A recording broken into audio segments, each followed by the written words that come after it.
Olá, eu sou Alexandre Henriques da Costa, advogado especializado na área do direito militar, e hoje nós vamos tratar de um assunto extremamente importante no âmbito da Polícia Militar e para o policial militar, referente ao acidente de trânsito, quando o motorista, o militar do Estado, está conduzindo a viatura, né?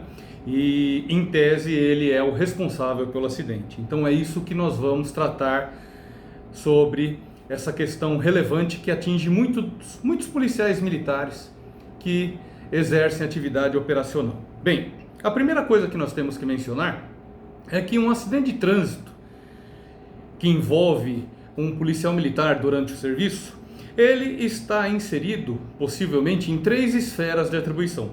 Ou seja, esse acidente pode desencadear consequências em 3 esferas de atribuição.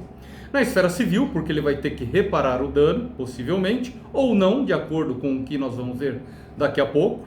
A esfera penal, se acabou por determinar a lesão corporal em alguém, e será na esfera penal militar se a lesão foi, por exemplo, um encarregado ou um auxiliar da viatura, né?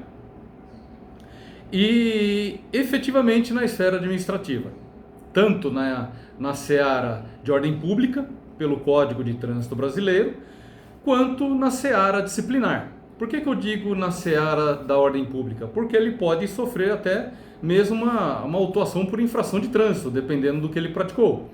E também na esfera disciplinar, nos termos do regulamento disciplinar. Então, quando nós falamos dessa questão do acidente de viatura, envolve possivelmente essas 3 esferas de atribuição.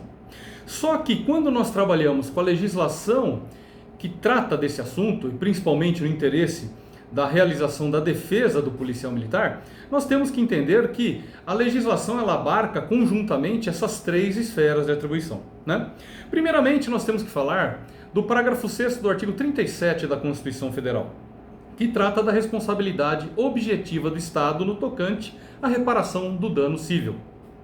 Então, o Estado, independentemente se o policial militar agiu com culpa ou não, mas houve determinação de um dano a terceiro, esse dano será ressarcido pelo Estado, mas não necessariamente pelo policial militar. Isso nós vamos ver o reflexo quando muitas vezes o policial militar ele é acionado pela seguradora do terceiro que teve seu veículo, né, danificado, né?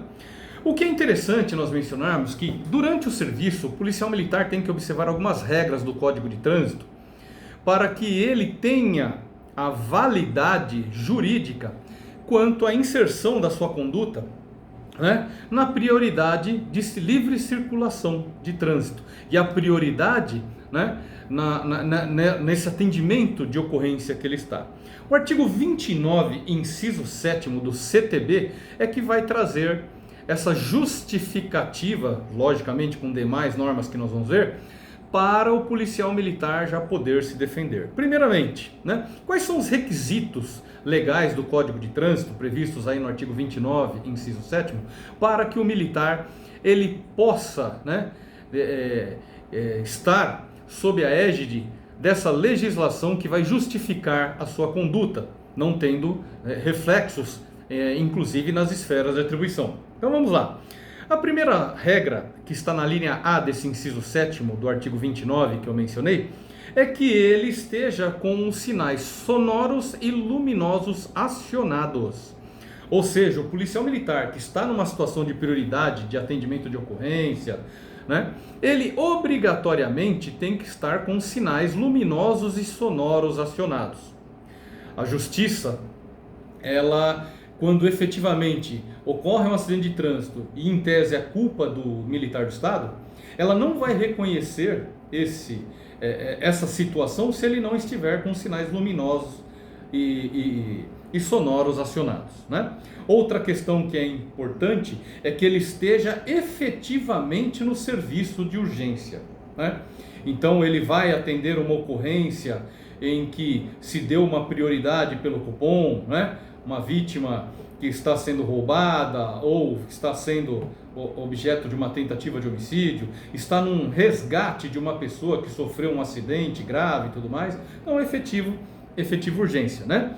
E que a legislação ainda, na linha D desse dispositivo, aponta que ele deve ter os cuidados de segurança. Logicamente isso é muito subjetivo, é muito amplo, mas o que é mais importante na conduta do militar durante essa prioridade no atendimento de ocorrência é que ele esteja com o sinal sonoro e luminoso acionado e efetivamente durante a prestação desse atendimento de urgência, né? Então isso é o que dispõe o Código de Trânsito Brasileiro. Essa legislação ela vai criar um reflexo tanto na esfera penal quanto na esfera disciplinar, né? Como na esfera civil. Então, por exemplo, o regulamento disciplinar da Polícia Militar do Estado de São Paulo, lá no seu artigo 34, inciso 2, dispõe que é uma causa de justificação, né? Quando o militar atua, ele pratica em tese a transgressão, mas atua em benefício do serviço, preservação da ordem pública ou do interesse público. O que é o atendimento de uma ocorrência, por exemplo. Então, se ele está abarcado pelo Código de Trânsito, dentro das suas premissas, ou seja, está com um sinal luminoso e sonoro acionado, ele está em efetivo atendimento de ocorrência de urgência, e ele, nessa situação, está também de acordo com o próprio, uma causa de justificação do artigo 34 da RDPM, lá no inciso 2, em que fala no interesse do serviço e na preservação da ordem pública. Outro dispositivo da legislação que é importante para que o policial militar observe e justifique sua conduta está no próprio Código Civil, lá no artigo 188, tanto no inciso 1 quanto no inciso 2, né? Em que dispõe o Código Civil que a pessoa, seja qual for, inclusive o militar do Estado na condução de veículo automotor, né? Se ele estiver abarcado por uma excludente de ilicitude, ou para remover um perigo iminente, ele não terá a obrigatoriedade de ressarcir o dano. Olha só que interessante, né? Então vejam que o policial militar, por exemplo, no atendimento de uma ocorrência, em que ele está se dirigindo a um local em que a vítima está sendo roubada ou vai ser vítima de homicídio, uma ocorrência com refém, ele se direciona para aquela ocorrência e efetivamente está sob o estrito cumprimento do dever legal, ou seja, na obrigação efetiva do exercício do poder de polícia. Isso inclusive está previsto lá no artigo 42, no seu inciso 3 do Código Penal Militar. Olha que interessante.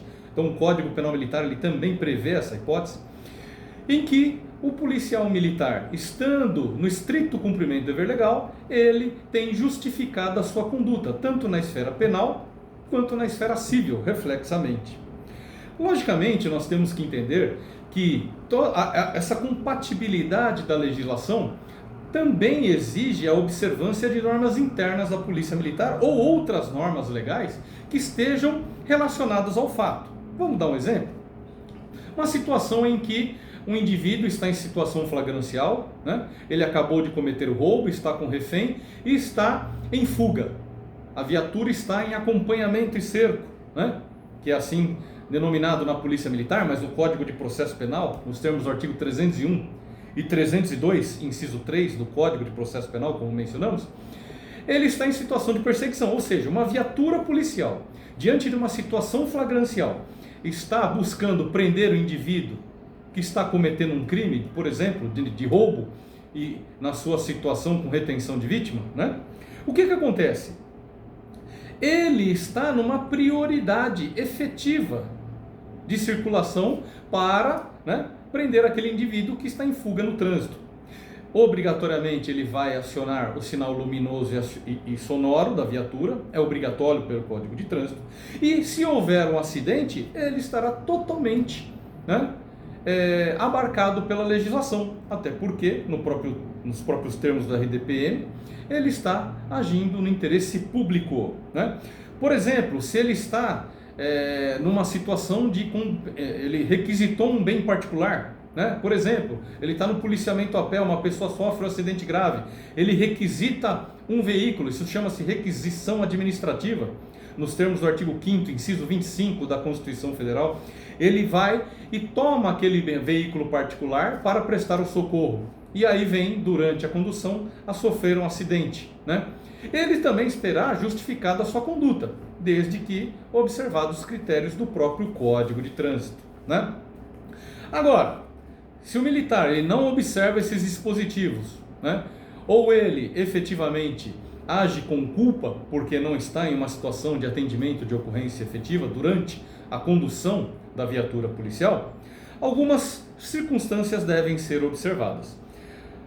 Ainda que o militar tenha culpa, a responsabilidade que ele tem é subjetiva em relação ao acidente. Ou seja, se ele está durante a condução de veículo automotor da Polícia Militar em serviço, e ele determina um acidente de trânsito e ele é o culpado, primeira coisa, quem vai ressarcir o dano se houver a terceiro é o Estado.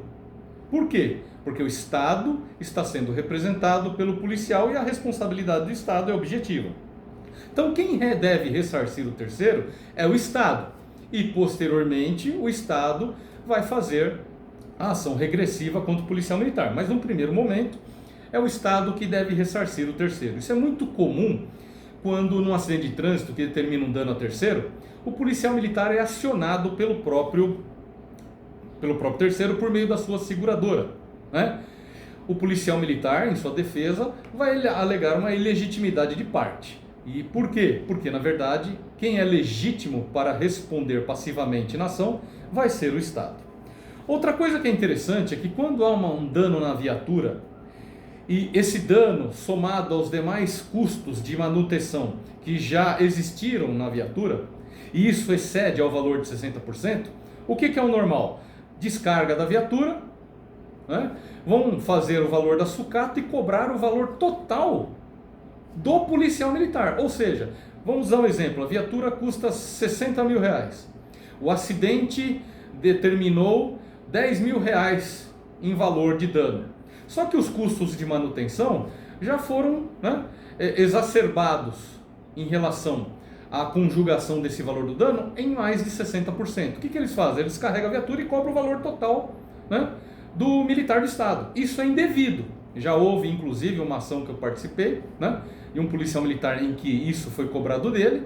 E aí, o que aconteceu? Ele foi o culpado pelo acidente, mas não teve que ressarcir o valor integral do veículo, e sim apenas aquele valor que foi determinante em si do acidente, né? No exemplo, se ele determinou o dano de 10 mil reais, ele não vai ter que ressarcir o valor total do veículo, só os 10 mil reais, né? Então, essa é uma situação que envolve algumas circunstâncias do acidente do policial militar em serviço. Bem, se você gostou desse assunto e tem mais interesse, né, de tirar algumas dúvidas, pode acessar a nossa página, né, que está escrito e determinado aí do lado esquerdo do vídeo, né, que é www.advalexandrehenriques.com.br. Você pode tirar alguma dúvida ou fazer alguma sugestão por meio da nossa página. Se você gostou desse vídeo, por favor, inscreva-se nesse canal, deixe seu like e compartilhe esse vídeo com demais policiais que tenham interesse aí em preservar, né, a sua carreira e também, vamos dizer assim, o seu próprio bolso. Muito obrigado e até o próximo vídeo.